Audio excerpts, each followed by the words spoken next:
Olá, muito boa noite para todo mundo.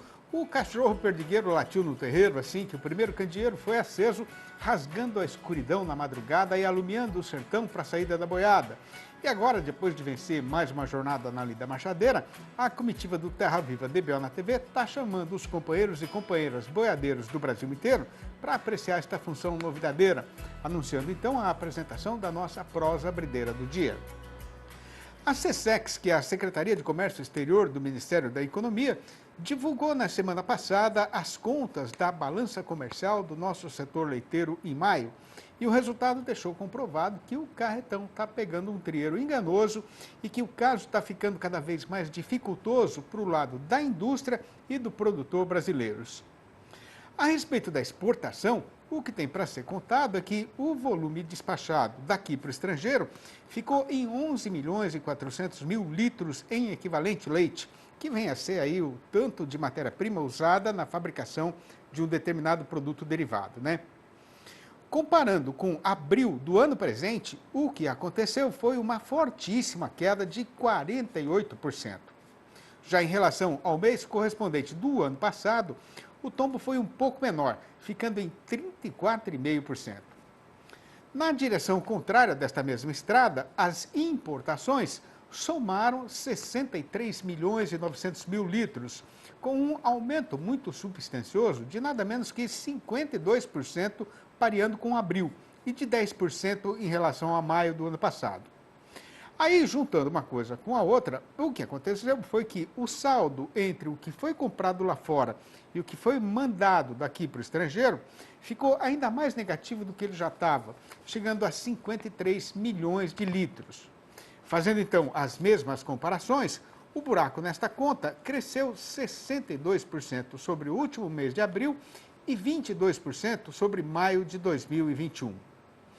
A parte principal da explicação para esta situação é que no mês passado os preços do leite e dos derivados ainda estavam caindo no mercado internacional. Além disso, aqui no nosso próprio terreiro estava acontecendo o contrário, com o aperto na oferta por causa da disparada no custo de produção e alta no valor pago ao fazendeiro brasileiro, ao mesmo tempo em que o dólar tinha amansado e estava favorecendo o lado do importador. Esticando agora a vista para enxergar logo ali na frente, repare a amiga pecuarista que lá no estrangeiro o carretão já mudou de direção, pegando de novo o rumo de subida no estradão e o dinheiro norte-americano agora também está no mesmo trieiro. Enquanto isso, aqui no Brasil a situação não teve nenhuma modificação, com a continuação da carestia de mercadoria na praça. Para não incumpridar demais a prosa, isso quer dizer que o abastecimento do mercado caseiro vai ficar ainda mais complicado, o consumidor vai continuar alongado e não vai ser tão já que a cadeia produtiva do setor vai conseguir sair do atoleiro em que ela está. Se o amigo está enfrentando alguma dificuldade ou consumição na condução da propriedade, agora é hora de aproveitar a oportunidade e usar a facilidade que a gente tem aqui na televisão de falar com o especialista e campear a solução, participando da nossa conversa com o analista. Olá pessoal, eu sou a Tainá Drogovic, zootecnista e analista de mercado aqui da Scott Consultoria, e hoje eu vou falar um pouco sobre a relação de troca com a ureia agrícola. Bom, a retomada dos embarques de fertilizantes russos para o Brasil, somada também ao ajuste na demanda no cenário nacional e internacional, pressionaram as cotações da ureia agrícola no mercado interno. Segundo nosso levantamento aqui da Scott Consultoria, em São Paulo, a ureia agrícola está cotada por volta de R$ 4.941,45 por tonelada e sem o frete, uma queda de 7,5% comparada com a média de maio. E nesse mesmo intervalo, a arroba do boi gordo está 3,8% menor no acumulado do mês. Com isso, em São Paulo, atualmente são necessárias 16,87 arrobas de boi gordo para a compra de 1 tonelada da ureia, ou seja, uma melhora de 3,8% ou 0,67 arrobas de boi gordo no comparativo mensal. Bom, para o curto prazo, a expectativa é de queda para os fertilizantes nitrogenados, com redução na demanda e retomada também nos embarques russos, podendo continuar favorecendo essa relação de troca. Mas atenção às recentes altas do dólar, que poderão impactar nos preços em reais no mercado interno. Bom, por hoje é só, e aproveitando, gostaria de convidá-lo a todos para o Confina Brasil, Expedição que começa a partir de hoje, dia 20 de junho, e já está rodando o país. Acompanhe pelo site confinabrasil.com ou pelo Instagram, @confinabrasil. Bom, por hoje é só. Muito obrigada pela atenção e até a próxima. E tendo já contado quase a metade dos casos que foram apartados para serem tratados aqui nesta nossa reunião, a gente pede licença aos companheiros boiadeiros para fazer agora um intervalo ligeiro, prometendo voltar sem demora para dar seguimento e sequência na função. Aguarde.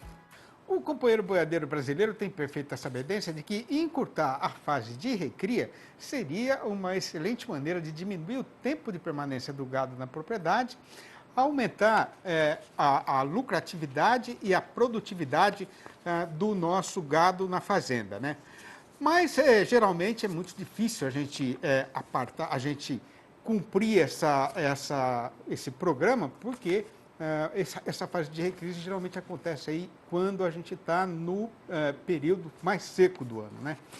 Pois então, para definir aí uma alternativa de como a gente poderia conseguir esse objetivo, né, de diminuir um pouco o período de cria, a gente está propondo, o pessoal está propondo aí uma nova solução que seria aí um confinamento, né, desse gadinho mais novo, um confinamento especial, não exatamente daquela forma que a gente faz para o gado adulto, né?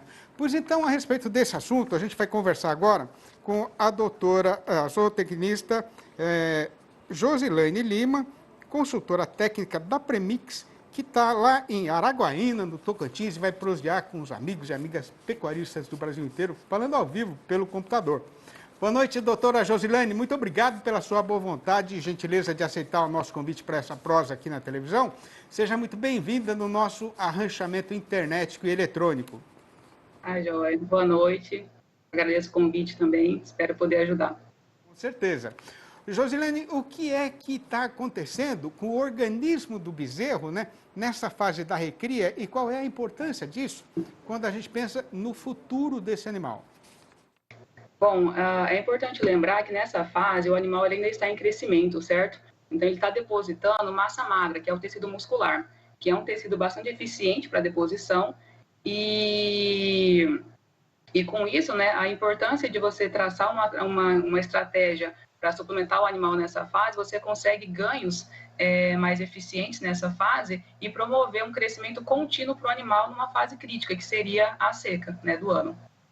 Agora, por que que, falando assim no geral, né, do país inteiro, normalmente o pecuarista brasileiro não consegue aproveitar todo esse potencial de desenvolvimento que o bezerro tem nessa fase de recria? Por que que isso acontece, doutor? É por causa do clima? Eu acredito que seja uma junção de fatores, né? O clima, a fase seca não proporciona ganhos, né, para o animal. Geralmente a gente observa manutenção de peso ou até mesmo queda do desempenho dos animais nessa fase. E também pelo próprio produtor, muitas vezes, não acreditar que investimentos nessa fase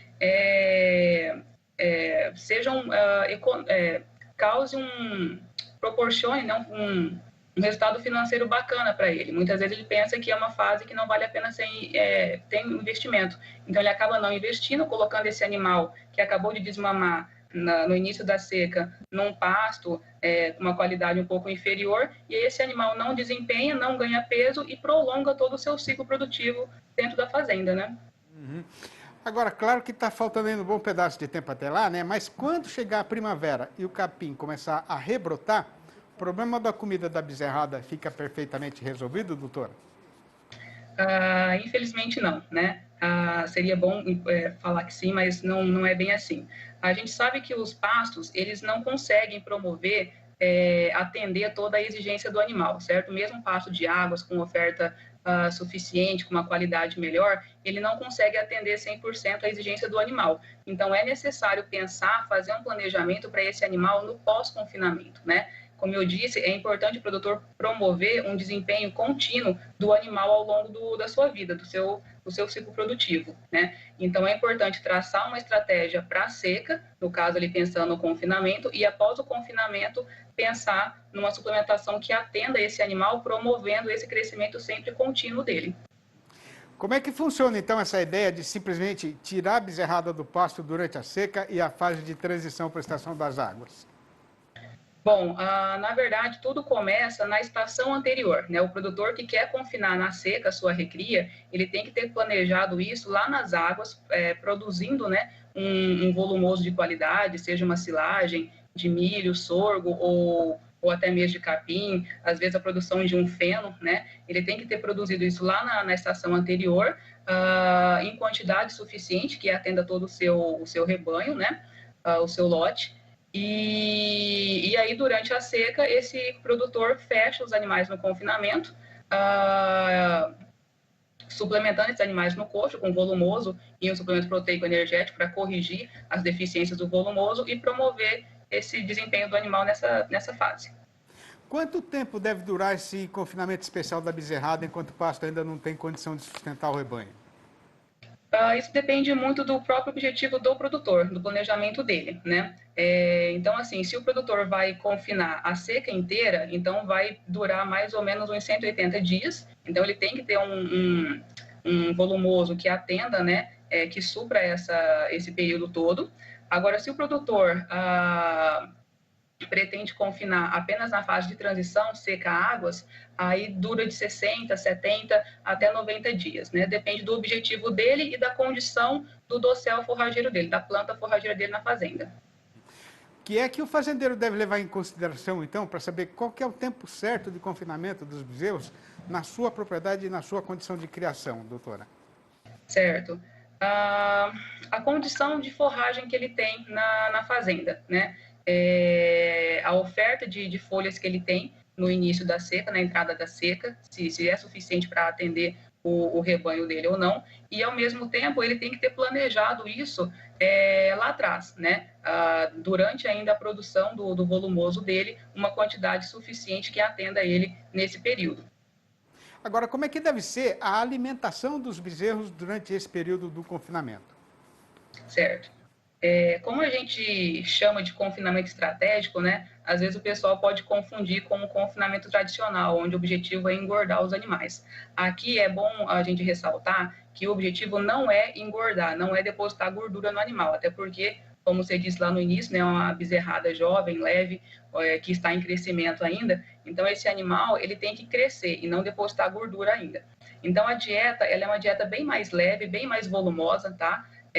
A base de um volumoso de qualidade, como se fosse um pasto de águas fornecido no coxo para o animal, e sendo corrigida, né, com um suplemento proteico energético na proporção de 0,3, 0,5% do peso vivo do animal em matéria seca, e de volumoso vai entrar aí com 1,8, 2% do peso vivo dele.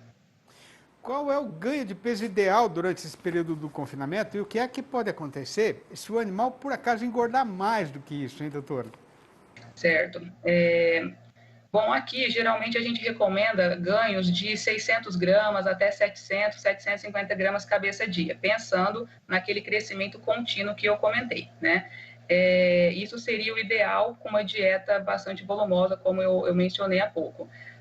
Quando o animal ganha a mais do que isso, não necessariamente pode ser um problema, depende do planejamento do produtor no pós-confinamento, né? Então, por exemplo, o animal ganhou próximo de 1 quilo, né, durante esse período de confinamento. Esse produtor ele vai ter que ter estrutura e suplementar os animais o suficiente para promover esse ganho, né, contínuo no pós-confinamento, quando o animal volta para as águas, volta para o pasto de águas, né? Quando o produtor não tem esse planejamento, aí sim é um problema, porque o que o animal ganhou no confinamento, ele vai perder no retorno para o pasto, certo? Tem perigo do animal estranhar essa alimentação quando ele voltar para o pasto normal? Pode acontecer, pode acontecer. Embora seja período curto, né, pensando aí num confinamento só de transição, às vezes pode acontecer do animal estranhar esse retorno para o pasto, saindo do confinamento, né? E aí, vindo de encontro a isso, a própria Premix lançou há alguns anos um protocolo chamado protocolo R30, que consiste em você suplementar os animais, fazer esse confinamento estratégico, só que ao invés de confinar, fazer no pasto mesmo, onde você adapta, né, a estrutura ali de coxo para os animais e fornece o volumoso junto com o suplemento proteico energético no coxo para esses animais, aumentando a taxa de lotação e as proporções seriam semelhantes, né? O volumoso entrando com 1 a 2% do percentual do peso vivo do animal e 0,3 a 0,5% de suplemento proteico energético. Muito bom. Doutora, eu queria agradecer demais a sua participação aqui no nosso programa. A gente está sempre com a porteira aberta, viu? Quando tiver alguma novidade, liga para a gente cruzar um pouquinho mais. Obrigado, grande abraço. Até a próxima. Eu que agradeço. Tchau, tchau. Boa noite. Tchau, boa noite. Do nosso Embornal de Novidades, até agora a gente tirou ainda só um pouco mais da metade dos casos que por nós foram apurados e separados para serem contados. E sendo necessidade e precisão da televisão de fazer um intervalo para mostrar os comerciais que sustentam a sua produção, a gente faz aqui uma parada ligeira para recomeçar a função em instantes com a recitação do noticiário e do nosso comentário a respeito do mercado do boi gordo, que tem hoje a seguinte manchete anunciadeira. Não tem mais gado terminado na mão do fazendeiro em lugar nenhum do Brasil inteiro. E o resultado é que na nossa Praça Boiadeira, o preço da arroba agora está desembestado na subida da ribanceira. É um minutinho só e é já que o Terra Viva DBO na TV vai voltar. Com a pintada chegando na beira da aguada para matar a sede e com o comprador de boiada olhando assustado, encostado na parede, a gente passa a se ocupar agora do noticiário e do comentário a respeito do que aconteceu e do fato que se deu com o boi gordo no mercado.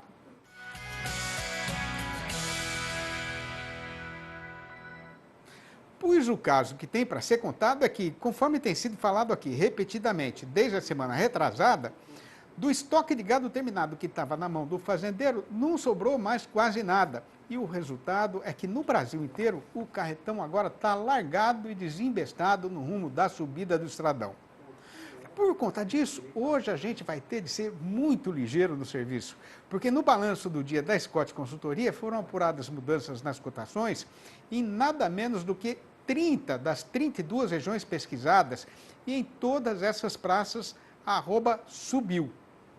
Em Barretos e em Araçatuba, aqui no estado de São Paulo, o boi foi para R$ 301,50 e a vaca para R$ 274, a prazo e livre do Fundo Rural. Em Campo Grande, a capital de Mato Grosso do Sul, o macho passou para R$ 287,50 e a fêmea para R$ 266.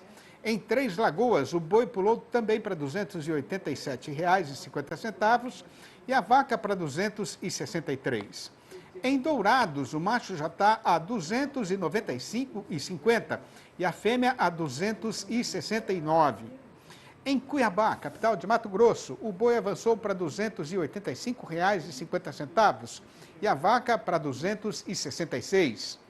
No sudoeste do estado, o macho custa igualmente R$ 285,50 e a fêmea R$ 267. Na região norte, o boi evoluiu para R$ 276 e a vaca para R$ 263. No sudeste matogrossense, o boi melhorou para R$ 281,50 e a vaca para R$ 263. No sudeste da Rondônia, o macho subiu para R$ 259. Em Belo Horizonte, a capital das Minas Gerais, o preço mínimo do boi é R$ 285,50 e o da vaca, R$ 271. No norte do estado, o macho foi levantado para R$ 287,50 e a fêmea para R$ 268. Na região sul, os preços novos são R$ 276 para o boi e R$ 261 para a vaca. No Triângulo Mineiro, quem quiser comprar vai ter de pagar pelo macho R$ 280,50 e pela fêmea R$ 256. Em Goiânia, a capital do Goiás, o boi arribou para R$ 288,50 e a vaca para R$ 271. No sul do estado, as cotações atuais são R$ 279 para o macho e R$ 266 para a fêmea. No sul da Bahia, o boi firmou pé em R$ 279 e a vaca em R$ 271. No oeste baiano, o comprador está pagando pelo macho R$ 276 e pela fêmea R$ 264. No Espírito Santo, o boi variou para R$ 276 e a vaca para R$ 266. No oeste do Maranhão, o macho só sai se for por R$ 275 e a fêmea por R$ 256. Em Paragominas, no Pará, o boi está sendo negociado na base de R$ 282,50 e a vaca de R$ 276. Em Marabá, o macho foi puxado para R$ 278 e a fêmea para R$ 266. Em Redenção, ninguém entrega boi por menos do que R$ 276 e vaca do que R$ 261. No Rio de Janeiro, o macho aumentou para R$ 290,50 e a fêmea para R$ 271. No norte do Tocantins, o boi está custando R$ 283,50 e a vaca R$ 264. No sul do estado, o macho foi reajustado para R$ 276 e a fêmea para R$ 254. No noroeste do Paraná, o boi chegou agora a R$ 295,50 e a vaca a R$ 263. Em Santa Catarina, o macho disparou para R$ 315 e a fêmea para R$ 285,50. Em Pelotas, no Rio Grande do Sul, o valor do boi é R$ 10,85 o quilo vivo, o que dá R$ 325,50 por arroba, que é o maior preço do Brasil, né? A vaca está em R$ 10,30 o quilo, ou R$ 309 por arroba. E no Oeste Gaúcho, o macho bateu nos R$ 10,75 o quilo, ou R$ 322,50 por arroba. Vai, meu pai, levando no carro de boi a glória que foi conquistada na lida e na estrada. A sua vida de carreiro vai ficar na memória e eu, candeeiro, serei agora seu herdeiro para continuar essa história. Depois de carregar o sertão nas costas por este chão brasileiro, de enfrentar o tempo em desvantagem, mas seguir viagem sem nem pensar em desistir, de sustentar o mestiço e de até quase arriar a própria carcaça debaixo de tanta pirraça e de tanto serviço, agora acabou. Vai, meu velho pai. Vai descansar. Esta prosinha versejada é mais uma das mais de 800 que eu escrevi e publiquei nos 4 livros da minha série Versinhos de Caipira, que são um retrato perfeito da lida e da nossa vida sertaneja. Se o companheiro ou a companheira que estão aí na frente da televisão, escutando esta falação, ainda não leram e quiserem saber como fazer para comprar um exemplar ou logo a coleção inteira, que custa pouco mais do que meia arroba de boi, podem ligar diretamente para mim, no meu telefone celular, que é o 11 98 224 1807, ou mandar um e-mail para sidneymascio@uol.com.br, ou ainda achar meu nome lá no Facebook. E neste ponto da estrada, a gente se aparta dos companheiros e companheiras que ajudaram no transporte da boiada até aqui nesta quebrada, agradecendo a parceria e a companhia e deixando feita a promessa firme de voltar com Terra Viva DBO na TV, amanhã, às 6h30 da manhã e às 7h25 da noite. Um abraço para todo mundo e até lá então.